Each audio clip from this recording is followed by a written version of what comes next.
간밤 전 세계 투자자들의 이목이 집중된 이벤트, 제롬 파월 연준 의장의 발언이었습니다. 여기에서 그는 다시 한번 매파적인 면모를 드러냈는데요. 이제 한 달이 앞으로 다가온 다음 7월 FOMC에서는 아마도 추가적인 금리 인상이 되지 않을까라는 우려가 전 세계 증시에 재차 먹구름으로 작용하고 있습니다. 간밤에 미국 증시도 부진한 양상이었는데요. 그렇다면 오늘 장을 이길 힘, 저희와 함께 찾아보시죠. 핵심 뉴스 알아보겠습니다. 전 세계적으로 원자재 확보 경쟁은 더욱더 심화되고 있습니다. 그 가운데서는 리튬이라든지 코발트 이런 얘기는 많이 들으셨을 텐데요. 이제는 흑연과 관련해서도 전 세계에서 이 원자재 확보 경쟁 조금 더 뚜렷해질 전망입니다. 이유는요. 이 컨설팅 업체 프로젝트 블루에서는 이런 전망을 내놨습니다. 올해 처음으로 전기차 배터리에 쓰이는 흑연이 전 세계 수요의 절반, 전 세계 흑연 수요의 절반을 넘어갈 것이다 라는 전망을 내놓은 겁니다. 흑연 같은 경우는 그동안에 2차전지 배터리를 만드는데 이 핵심 원자재로 분류되지는 않았습니다. 그런데 실질적으로는요. 한 대당 들어가는 흑연은 50kg에서 100kg가량이 된답니다. 무게 기준으로는 가장 높은 비중을 차지하는 거죠. 50에서 100kg, 리튬의 2배 정도 쓰인다. 이렇게 보시면 되겠습니다. 그동안에는 리튬이나 코발트의 확보전에 대해서는 상당히 좀 적극적으로 나섰던 기업들, 흑연에 대해서는 소극적이었는데요. 하지만 앞으로는 이 중국의 의존도를 낮추기 위해서 더 원자재 확보 경쟁 심화될 것이다 라는 전망이 나오게 된 겁니다. 프로젝트 블루에서는 흑연은 향후 몇 년간 부족해지고요. 2030년에는 전 세계적으로 77만 톤 정도의 공급 부족이 예상된다라는 전망을 내놓기도 했습니다. 뿐만 아니라 벤치마크 이 미네럴 인텔리전스 보고서에서는요. 2030년에 흑연이 약 120억 달러 투자가 추가적으로 필요하다. 그리고 2035년까지 수요를 충족하기 위해서는 100여 개의 신규 광산이 필요하다라는 분석을 내놓기도 했습니다. 하지만 이렇게 전 세계적으로 중국의 원자재 의존도를 줄이기 위한 노력이 쉽지는 않을 것으로 보이는데요. 작년 기준으로 봤을 때 가공 흑연의 일종이라고 할 수 있는 코팅되지 않은 구상화 정제 흑연은 중국이 전 세계적으로 100%를 내놓고 있다고 합니다. 그리고 앞으로 2032년에는 80%를 중국에서 만들 거라고 하는데요. 따라서 중국에서 벗어나는 일 조금은 어렵지만 앞으로 우리가 해야 될 일이다. 이런 보고서에서는 다루고 있습니다. 관련된 종목 보겠습니다. 리튬 관련주, 니켈 관련주는 있는데 흑연 관련된 종목은 딱 떠오르지 않으시죠? 관련주 묶어봤습니다. 태경 BK 있고요. 최근에 2차전지 관련해서 이슈가 조금 나오고 떠오르는 애경 케미칼도 관련된 종목으로 묶입니다. 세노텍, 성일하이텍 그리고 KBG 관련주로 묶어봤습니다. 다음 소식 넘어가겠습니다.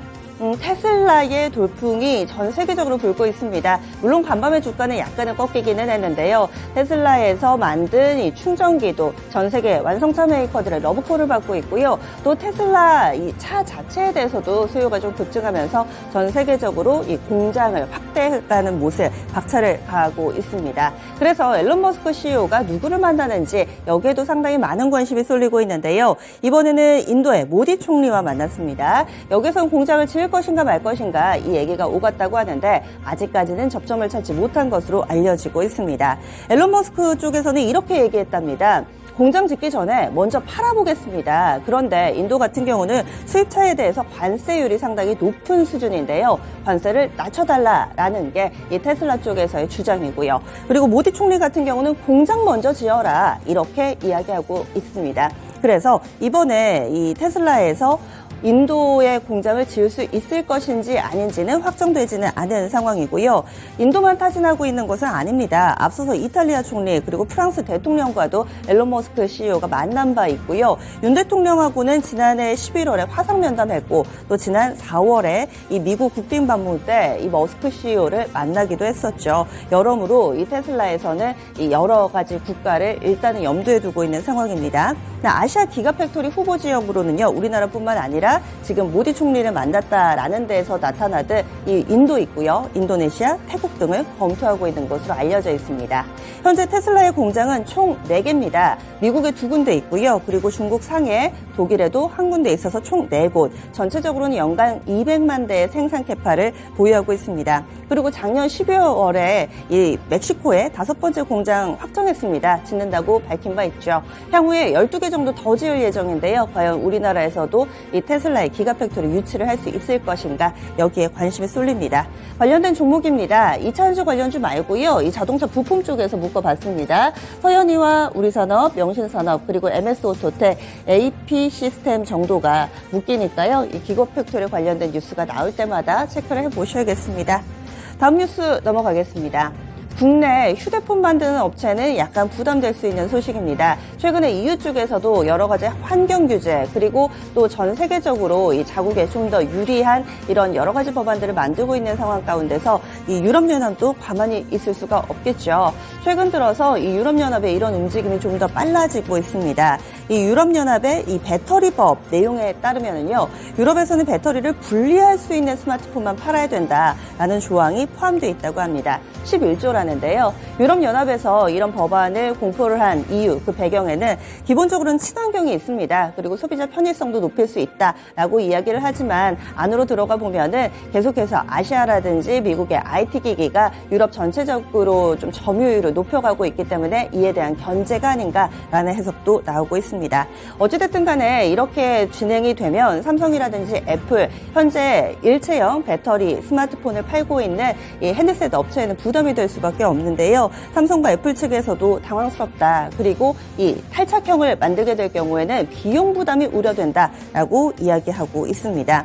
지금 발표는 했는데요. 내년부터 순차적으로 진행이 되는데 이 법안이 언제부터 본격적으로 적용될지 그 일정은 미정이라고 합니다. 산업계에서는 돈 없는 규제다, 탈착형이라는 족쇄를 씌우게 될 경우에는 디자인에 있어서도 운신의 폭이 좁아진다라면서 약간은 울상을 짓고 있는 상황입니다.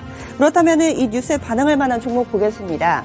대표적으로는 이렌텍이 있습니다. 삼성의 배터리팩 관련된 밸류체인으로 볼 수 있는데요. 탈착형을 쓰게 될 경우에는 이렌텍의 공급 규모가 2배가량 커질 거라고 합니다. 그래서 관련된 종목으로 분류되고요. 앞서서 EU 쪽에서 C타입 충전 관련된 이슈가 한 차례 좀 나왔던 적이 있는데 그때 신화콘텍이 관련된 종목으로 분류된 바가 있습니다. 그래서 관련 이슈 나올 때 당시 신화콘텍의 2배는 100%나 급등을 했었는데요. 관련주 중소형주로 묶어봤습니다. 이어지는 소식 넘어가겠습니다.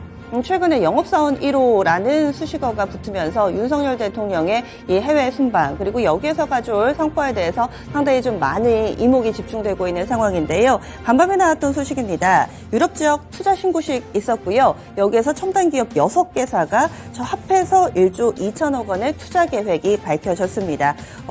약 10억 달러에 육박하는 금액인데요. 구체적으로 보자면 이메리스와 유미코아는 아마도 좀 들어보셨을 겁니다. 이 두 기업은 2차전지 쪽에, 그리고 콘티넨탈과 나일라캐스트는 전기차나 이 조선 소재 부품 생산 시설에, 그리고 에퀴노르와 CIP는 해상 풍력 관련된 이 설비를 만드는 업체인데요. 해상 풍력 발전 단지를 조성을 하겠다. 이렇게 해서 첨단 산업 총 6개사에서 1조 2천억 원의 투자 계획이 공개가 됐습니다. 관련된 종목 보겠습니다.